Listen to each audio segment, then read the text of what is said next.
Hi everyone, my name is Ibi Zoboi and I am the author of The People Remember, illustrated by Loveis Wise. The People Remember tells the story or the journey of people of African descent in America or Black people in America while infusing the 7 principles of Kwanzaa. As you can see here, I've got my Kwanzaa table all set up with the kinara and 7 candles for the Nguzo Saba or the 7 principles. While the People Remember infuses the 7 principles of Kwanzaa, the principles can be applied and honored and celebrated throughout the year on any day of the year. So let's get started, shall we? The People Remember. The people remember when it first happened. It was on a day and on a night, during a rainy season and a dry season, while celebrating a wedding and embracing a new baby, while sending a loved one into the arms of the ancestors, and while welcoming a stranger into the warmth of the village. The people remember that it first happened during a time of war. The Ashanti and the Fulani, the Empire of Mali, the Hausa and Igbo, as well as the Congo, the Yoruba and the Kan, the Empire of Songhai, the Kingdom of Dahomey, the Mende and the Fon are where the people used to call home. While telling stories under the star-speckled sky about memories of the ancestors watching from way up high, the people remember that it was an uncle and a father, a daughter and a cousin, an entire family and a whole village that vanished under that great big African sun. The chiefs and the kings, the betrayers and traitors, for gold, copper, and iron, sold the people in this time of war. The people remember the ropes that bound them on wrists and ankles. They walked to the shore for days and nights through tears and shouts. The people remember this was a time of war. The men with the guns skinned like a pale sun, the men with the whips, the men on the ships, watched the people leave their land, never to return as their bare feet left footprints in the sand. There in the bellies of rocking boats, they curled their bodies, singing and praying to faraway gods who maybe, just maybe, could help them fly, could help them float. Some stayed, some jumped, thinking that home was somewhere deep beneath the wide ocean, and maybe, just maybe, she was their mother. Mami Wata, they called her. They landed on the shores of South Carolina and Virginia, Hispaniola and Brazil. Some met their new masters, while others escaped toward the hills. In search of freedom, the Hausa and Fulani, Mende and Fon found the common language, a new word for home. In the land of the free, home of the brave, if only this new God was one who saves the people from the fields of cotton and sugarcane under that great big American sun. The Ashanti and the Fulani, the Empire of Mali, the Hausa and Igbo, as well as the Congo, the Yoruba and the Kan, the Empire of Songhai, the Kingdom of Dahomey, the Mende and the Fon, the people remember they were now all one. Umoja, unity. The people remember when they did not have their own bodies, their own thoughts, their own time, when the days were long and the sun was hot, when the babies were born and taken from their mothers, when the sons left their families and the fathers were sold away, when the tears turned into rivers and the shouts turned into music, when the North Star was freedom and Harriet Tubman led the way, when Nat Turner demanded that the people rise up, when that other time of war divided North from South, the people fought for land, for freedom, for a tomorrow unknown. The people remember that like the rising and setting sun, the winds turning from cool to warm, they can change a time, a today, a tomorrow, but never the past. The people remember that they have the power to change this nation. Kuji Chakolia, self-determination. Then a new day came and the people were free. The chains had been broken and they could now run toward faraway fields, toward skies, toward sun, toward each other, toward lost ones, and toward fathers and mothers. From Mississippi to Chicago, Georgia to New York, from Alabama to California, Louisiana to Canada.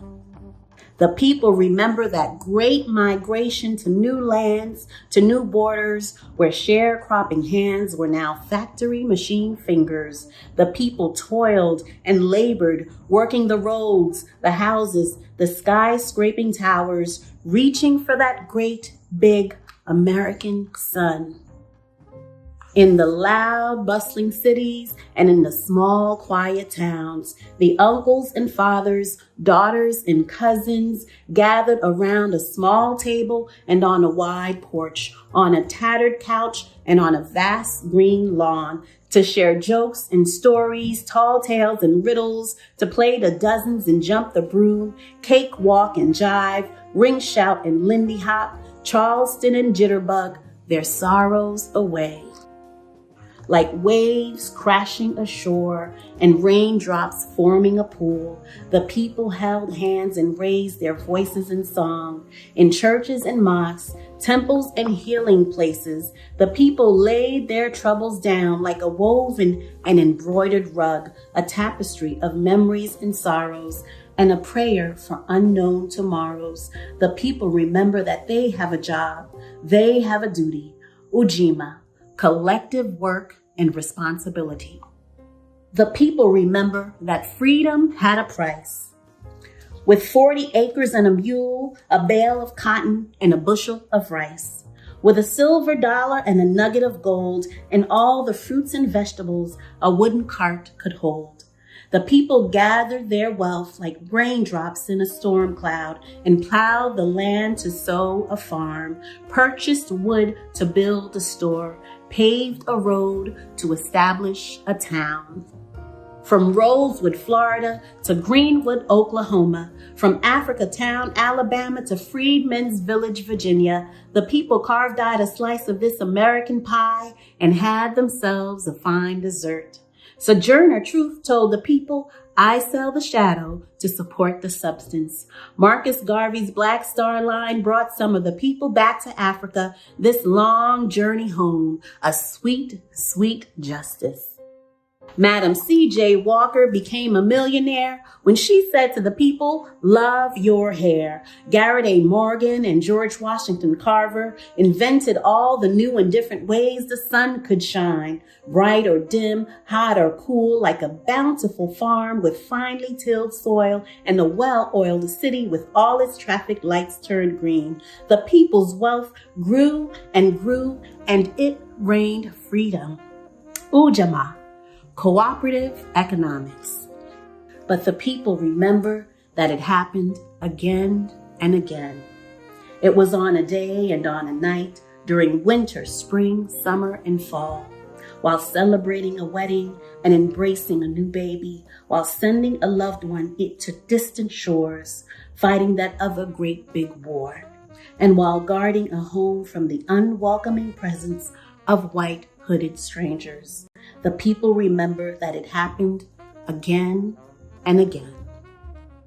From Birmingham to Little Rock, Selma to Memphis, the people grew weary of the low-hanging strange fruit, lynched fathers and mothers, sons and daughters, cut from those mighty tree branches that were like the arms of ancestors, like the ships, like the ocean, like the land itself, holding, bearing, and protecting.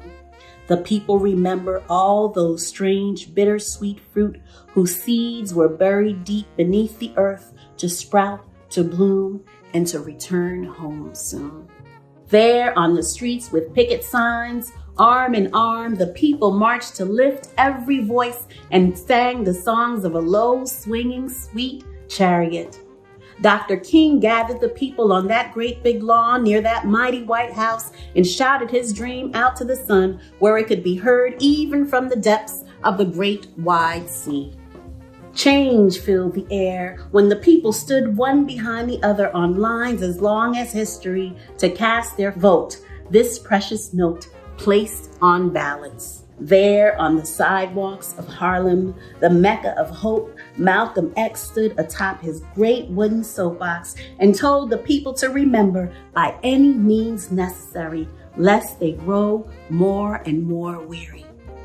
And the brothers and sisters with afros as round as the moon and dashikis colorful like rainbows shouted out loud, "I'm black and I'm proud." With raised fists to demand justice, the people remember that they have a purpose. Nia. Even as Jim Crow's dogs waged war on the people's bodies and fire hoses threatened to wipe them out, the people rose up again and again in every city as Martha and the Vandellas sang, "Dancing in the Street." There was a new sound in town, a drum beat rhythm, a bass guitar, a saxophone, and a trombone pumping music, sweet music, out of Detroit, Michigan. Motown told the people to get down, get down. A little boy named Michael danced and sang his way into the people's hearts, and he and his four brothers moved like robots, like dancing machines. Aretha the Soul Queen demanded RESPECT and told the people to rock steady as they steady rocked to Jimi Hendrix's electric guitar, and out of the sky fell the stars, a constellation made of Smokey and Stevie, Diana and Nina, whose Negro spirituals became gospel, became rhythm, became blues. As the mothers and fathers sent their sons to yet another war, the people remember peace as daisies rain from way up high and rainbows arched across the sky. Marvin Gaye asked, "What's going on?" And the people replied by painting this world with blues deeper than the ocean as they swayed to a new rhythm, a funk, a disco, a hip hop, born out of jazz, born out of gumboot dance, born out of djembe drums. There was a new beat on the streets, so Amiri Baraka, Sonia Sanchez, Lucille Clifton, Nikki Giovanni, and Maya Angelou put pen to paper and made their words dance. Here was another chance at freedom, at justice, as the people remember that still, like dust, they rise. The poets and storytellers wove together the pieces of fabric handed down to them like Lanston, Zora, Richard, and Ralph to make themselves a new patchwork quilt. James, Tony, Alice, and Octavia stitched new stories so the people could remember to go tell it on the mountain. That a girl named Pecola wanted blue eyes, a woman named Celie loved the color purple, and that Dana could travel back in time. But out of the rubble of grays and browns was a bass so loud, a groove so smooth, that the people had to get down to the ground on gray concrete on brown cardboard as the disc jockey scratched a vinyl record, turning that beat upside down and downside up, sideways, backward, and forward. The people rapped the words as they took apart the beat to dance along the jagged breaks. The Bronx was the place to be as the walls and subway trains became canvases for masterpieces. The people remember that the beat is from the heart, and out of the heart comes the finest art. Kuumba, creativity.